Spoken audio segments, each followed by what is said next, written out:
নমস্কার, নিগম সুধামৃত চ্যানেলে সবাইকে জানাই সুস্বাগতম এবং সেই সাথে জানাই জয় গুরু জয় মা প্রীতি সম্ভাষণ। আশা করি সদ্গুরু শ্রী শ্রী ঠাকুর মহারাজের কৃপায় সকলে ভালো আছেন। আজকে কথামৃত সিরিজের চতুর্থ পর্ব। তো আজকে শ্রী শ্রী ঠাকুর নিগমানন্দ সরস্বতী পরমহংস দেবের যে কথামৃত, তার যে অমীয় বাণীর সংকলন স্বামী প্রেমানন্দ সরস্বতী মহারাজ লিখিত, তো সেই কথামৃত সংকলন থেকে আজকে যে বিষয়টা নিয়ে পাঠ এবং আলোচনা হবে সেটা হচ্ছে মাতৃভাব। মাতৃভাব বলতে অনেকেরই অনেক রকম ধারণা আছে যে ঈশ্বরকে মাতৃভাবে সাধনা অনেক সাধকই করে গেছিলেন আমাদের ভারতবর্ষ তথা আরো নানান জায়গাতে। বিশেষ করে ভারতবর্ষে আমাদের এই বাংলায় মাতৃভাবের সাধনার বিশেষ প্রচলন ছিল। সেই সম্পর্কে অনেক ইতিহাসই অলরেডি অনেকে জানেন, বা যারা জানেন না তারা চাইলে জেনে নিতে পারেন। যেরকম কৃষ্ণানন্দ আগম বাগিস থেকে শুরু করে সাধক রামপ্রসাদ সেন, তারপরে ঠাকুর শ্রী শ্রী রামকৃষ্ণ পরমহংসদেব অত্যন্ত উচ্চ মাতৃভাবের সাধক ছিলেন। তো এই মাতৃভাব নিয়ে বা এই মাতৃভাবের দ্বারা ঈশ্বরকে কিভাবে লাভ করা যায়, বা ঈশ্বরের ওপরে মাতৃভাব কিরূপে আরোপ করতে হয়, এই নিয়ে আমাদের প্রাণের আরাধ্য গুরু মহারাজ যা বলেছেন তারই পাঠ এবং আলোচনা। তার কথামৃতে তিনি যা বলেছেন সেই নিগমানন্দ কথামৃতেই লেখা আছে সেই মাতৃভাব নিয়ে। সেই তারই পাঠ এবং আলোচনা আজকে আপনারা সকলে শুনবেন। তো আর দেরি না করে শুরু করছি আজকের পাঠ এবং আলোচনা।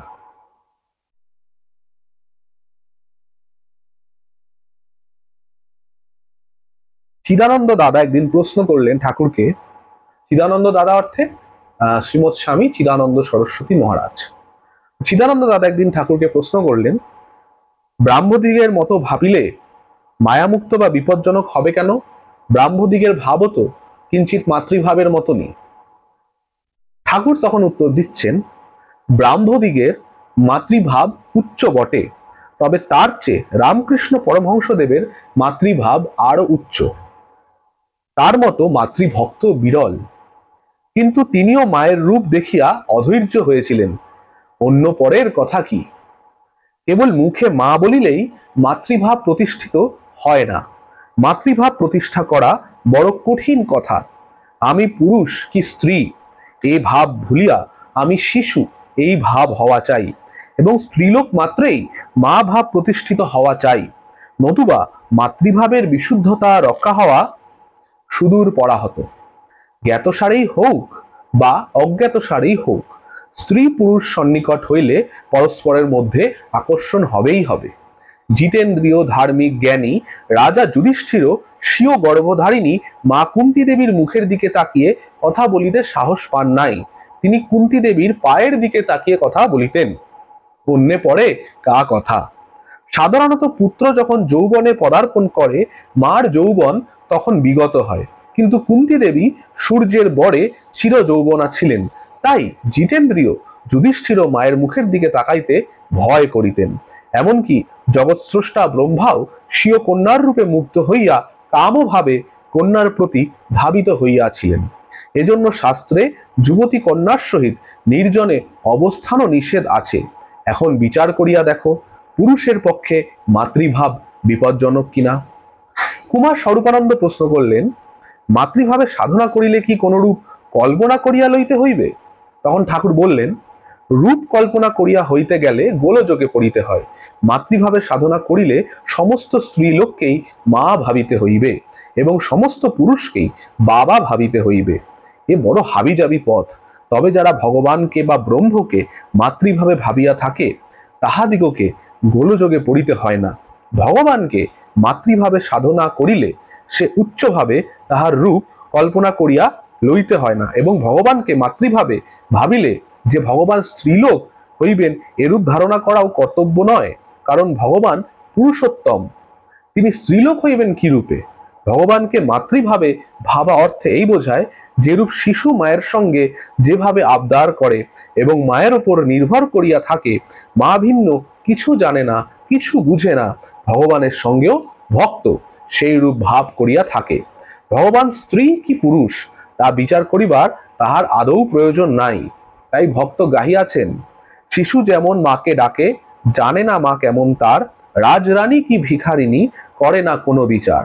মা পেলে সুখ তাই ডাকে মা মা করে, দেবী কি মানবী মা, তার জানে না সে অবোধ ছেলে।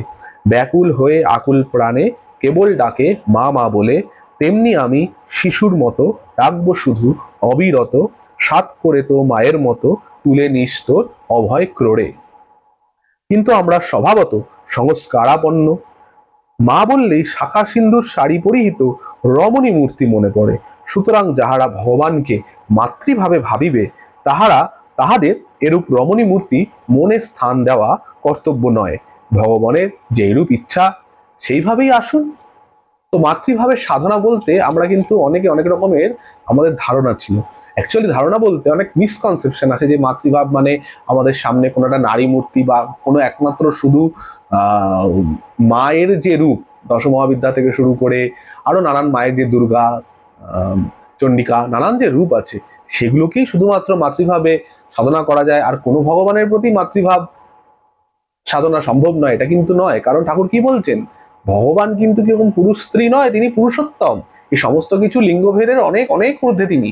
তো ভগবানকে মাতৃভাবে ভাবা মানে মায়ের মতন তার প্রতি নির্ভরশীল হওয়া, মানে মায়ের উপরে শিশু যেমন সম্পূর্ণ নির্ভরশীল থাকে, সব রকম আদর আবদার সবকিছু যেমন তার মায়ের সাথে, সে মাকে ছাড়া কিছু বোঝে না, কিছু চায় না।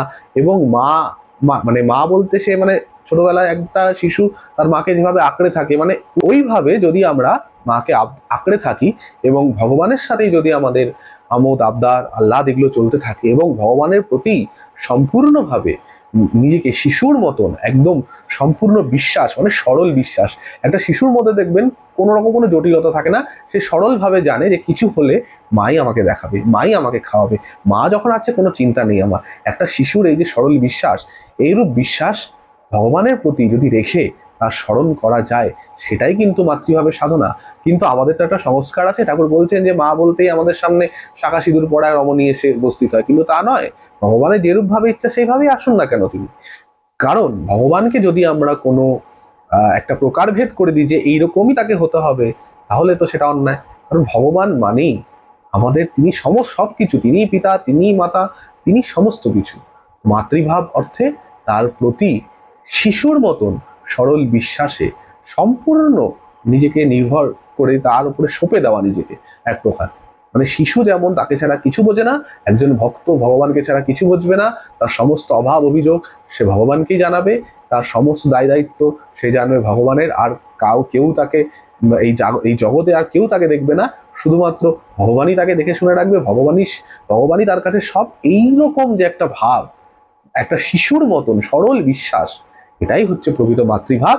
এবং এই ভাবের কথাই কিন্তু শ্রী শ্রী ঠাকুর মহারাজ বোঝাতে চেয়েছেন এই যেটা আমরা এতক্ষণ পাঠ করলাম সেই মাতৃভাব প্রবন্ধটার মধ্যে। তো আজকের মতন এই সংক্ষিপ্ত ভিডিওর পরিসমাপ্তি করছে এখানেই। আশা করি শ্রী শ্রী ঠাকুর নিগমানন্দ কথামৃত সিরিজ সকলের ভালো লাগছে। দেখতে দেখতে আজকে চতুর্থ পর্ব পাঠ আলোচনা হয়েও গেল। এর আগে 3টে পর্ব অলরেডি বলা হয়ে গেছে, সেই 3টে পর্ব আপনারা নিগম সুধামৃত চ্যানেলে গিয়ে দেখে নিতে পারেন।